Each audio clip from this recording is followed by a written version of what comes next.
Closing out Korra for the week is the Stakeout, using Naga to track Aiwei to some town. Unfortunately, it's a town with wanted posters of them. And Korra, you may be shocked to learn this, starts to make a scene. Asami figures leaving might be better. Well, you sure put random people in a bar in their place. Nicely done. Meanwhile... Where is everyone?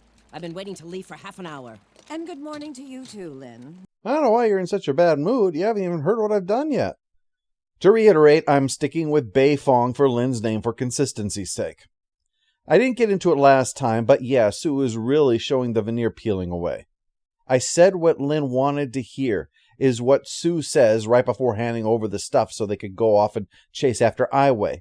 But that phrase carries with it two things. One, frank admission of manipulation, and even worse, two, that Bei Fong needs to be managed like a difficult child. You can argue whether or not Bei Fong was in the right. I suppose we'll have to see whether or not this episode ends with them bringing Aiwei back, or ends with them being captured. I agree, Bei Fong was being pushy. But it's highly unlikely Bei Fong would attempt to keep Korra here against her will, and even less likely that she could if she tried. By choosing to simply end the argument and then go behind Bei Fong's back, it not only is manipulative and paternalistic, it means the worst of all worlds. Korra is going into danger, and her protector is not going with her. She's endangering the Avatar in the pursuit of her own agenda by potentially sending her against 4 extraordinarily powerful bending masters, while backed up solely by 2 sports benders, an entrepreneur, and a dog. Naga finds the Jeep after going all that way with Korra riding on her back, and doesn't get a treat. Poor dog. Naga asks for so little. And boy does she get it. Moving on. Mako thinks that Korra and Asami should stay back at the Jeep in case Aiwei comes back. He and Bolin will go into town, but on Bolin's suggestion, in disguise. You look like you're off to make some meth. Julie, it's time to do the thing. I know it'd be better if he looked like Varric. This is all I've got. Besides, I do like this picture of Tenzin the White. They head into town and ask a tavern owner if he's seen someone matching Aiwei's description. Yeah, sure. Sounds like a guy who came in last night. I told him I had the best drinks in the Earth Kingdom, and he called me a liar. That's him. He's the most unpopular Michelin star reviewer there is. Well, Asami, as we've established, is the Batman of this world, so puts her detective skills to work. There's a piece of paper in Aiwei's Jeep that says Jaibao's Grove at sunset, and we know Zahir left only a day earlier, and thus this must be a rendezvous plan with Zahir, QED. Only problem is that it's not on the map, although some spirits keep fluttering over it. It's really annoying. Really ought to put Varric on solving this. Down in the village, Bolin notices that a couple tough-looking people are eyeing him, so he grabs Mako and they run for it. This not only shakes the pursuers, but also helps them stumble across Aiwei. The guy does kind of stand out. They track him back to his room, then go to tell Korra and Asami. But the plan, as the title suggests, is not to burst in, but to stake out his room and find out who goes to him and where he himself goes. Only 2 problems. 1, they can't get a room. They look like they'll smash up the place, which isn't exactly an unfair accusation. The other, We found you! is they've been made. But not to worry, they're just fans of Bolin.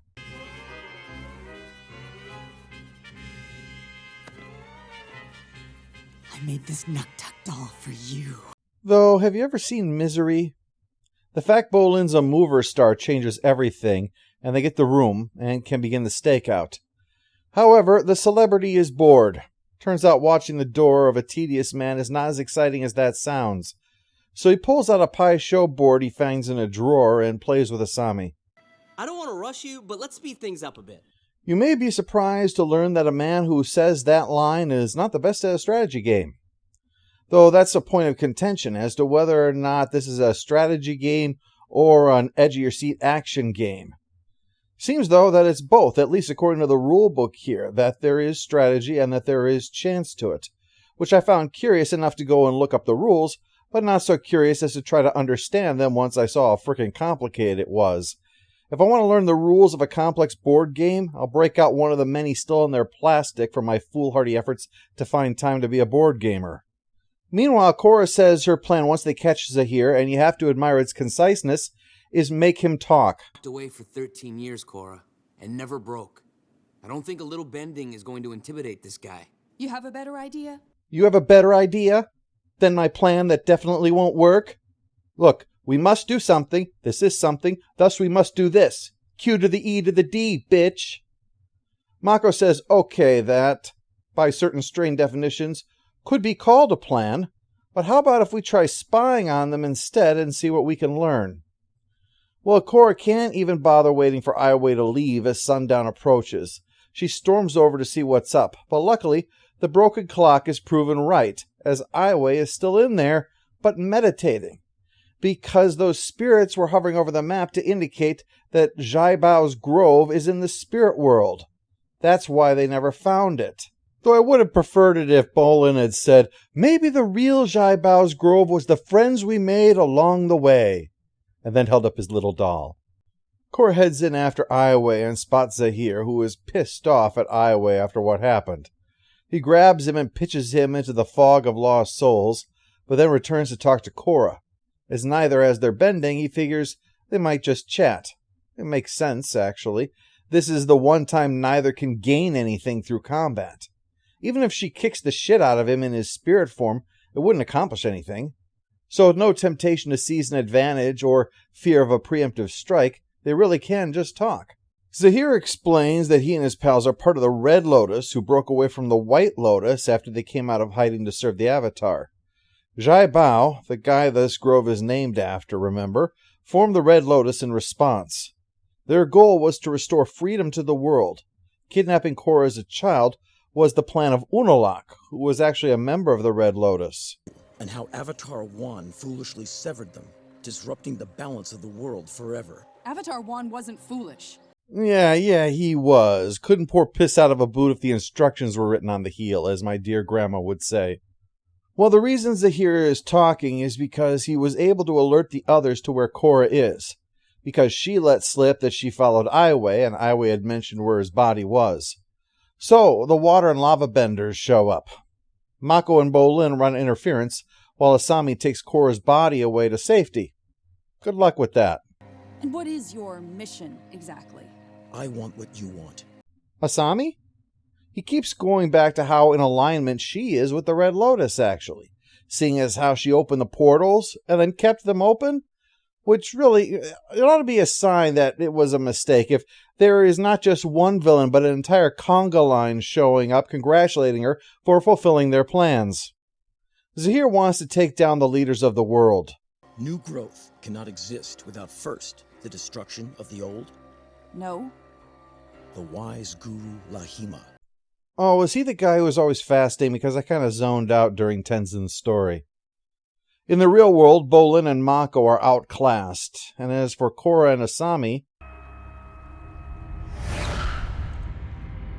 I didn't think Korra's story would end this way, but now that I'm seeing it, this does seem to be inevitable, doesn't it? As for Asami, she's standing in manacles there. If I found out that this was actually taken from DeviantArt, I wouldn't be surprised. You know, I could also see this as Varric's idea, too. And we're not just going to put it out there for everybody, because that would be tasteless. We would only sell exclusive access to people who want it. We put that right in the name. We'll call it fans only. Yeah, I don't know why Varric was sort of from New Jersey there. Anyway, the Earth's Queen Army is the one that actually has them. Bolin and Mako were captured by the Red Lotus instead.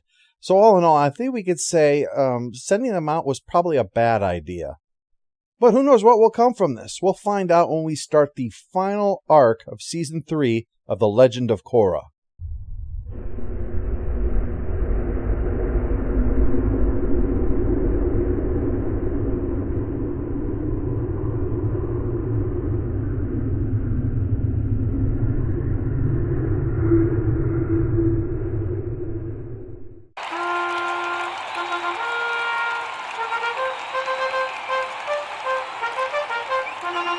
All hail the Overlord! All hail the Overlord!